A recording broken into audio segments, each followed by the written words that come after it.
We're going to look at hip internal rotation now. Quite often when people have these very, very tight quad muscles, they have a tendency to have their feet turned out. So it happens for a lot of dancers, for example, that this quad tightness becomes a really dominant trait.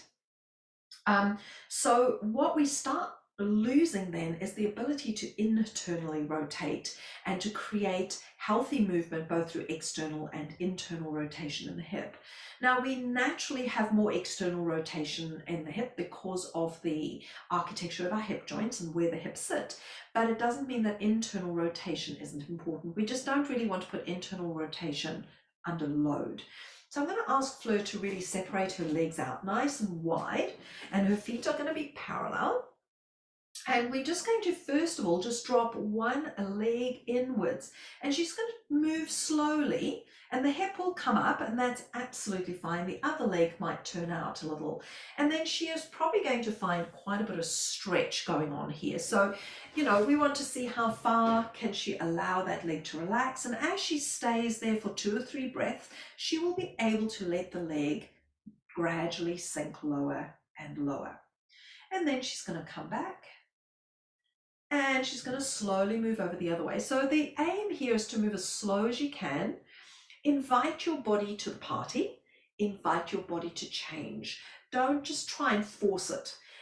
Just let your body soften. And once you feel that softening has happened, you can come back up. So you can do that 2 or 3 times in each direction. And then you can also drop both legs in. And if she feels like she needs more space when she drops both legs in, she can take her feet further away.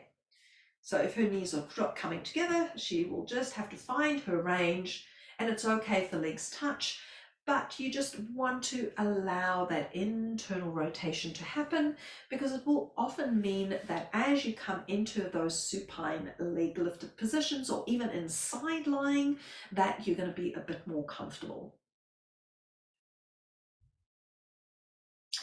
And then what we can do from there as well is we bring the feet just a little bit closer, and we're just going to do a wide-legged sway so that one leg turns out, one leg turns in, and we just play between that internal and external rotation. It's a totally delicious movement, and we just do as many as we want, just to, again, help to relieve the tension.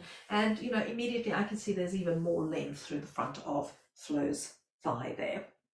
So really, really nice exercise to do if you've got a lot of quad tightness.